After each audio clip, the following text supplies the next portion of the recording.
every day there are people coming in saying, I was a Democrat until today and I just have the last straw. And this is what we just keep hearing over and over again with the with the drone wars, with the passage of the National Defense Authorization Act and the loss of our right to a trial by jury and the presumption of innocence that just got peddled away. We had people coming in then. We had people coming in after Obama celebrated the building of the Keystone Pipeline 2 weeks ago with the starting of the southern end of the Keystone Pipeline.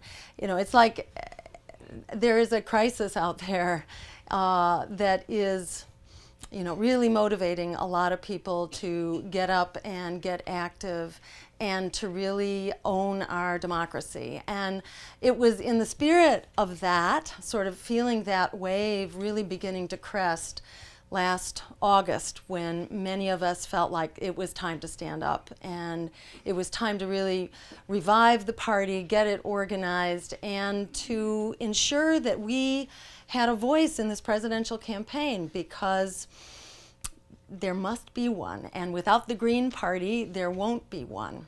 And so thanks to all of you who've done the work for so many decades to ensure that we do have a vehicle, that we do have a national party that enables us to not be simply a voice in the wilderness or a voice in one state or another, but to actually be a real national campaign and a real national alternative at the time that we so desperately need that. So in many ways, this is such a historic moment now, where we do see this wave of democracy and justice rising up all around us, from the Arab Spring to the uprisings in Wisconsin and the Occupy protests all around the country.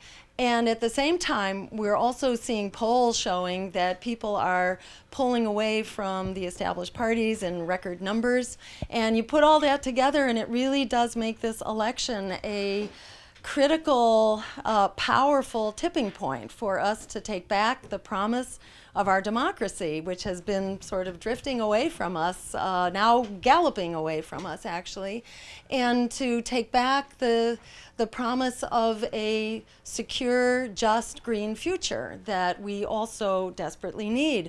So it's this, we've got a tipping point, and we desperately need that tipping point, because the planet and the people and the economy that depend on that planet, we're all at a breaking point right now. And we've gotten here through a political establishment not run just by one of those parties, but by two of those parties that have basically delivered crisis after crisis, from the massive bailouts of Wall Street, the layoffs on Main Street, the attacks on Medicare and Social Security, declining wages for workers, the expanding wars, the foreclosures, the privatization of education, the rollback of racial justice, the dismantling of our civil liberties, the plundering of the environment, and the driving of the planet over the climate cliff here. So, it's clearly what we've been getting from the political establishment is just not okay. And it's true there are two parties, but they have all been just relentlessly driving us in that direction. Sometimes faster, sometimes slower, sometimes by design, sometimes by neglect, but relentlessly both parties have participated in this crisis that we're in. But the flip side of that is this wave of democracy and justice, and that people are standing up really in a way that we haven't seen in generations. And this has to be, I think, probably the most exciting time politically in our lifetime, certainly in mine. And so, we are taking into our own hands the leadership that's not coming from the political elite and from inside of Washington. So we are part of this movement. In fact, as Greens, we are major drivers in this movement of the Occupy, of the Wisconsin uprisings. We are very much a part of this movement that is alive and well. It deserves a voice in this election and a choice at the polls in November, and we're going to ensure that we all have that choice.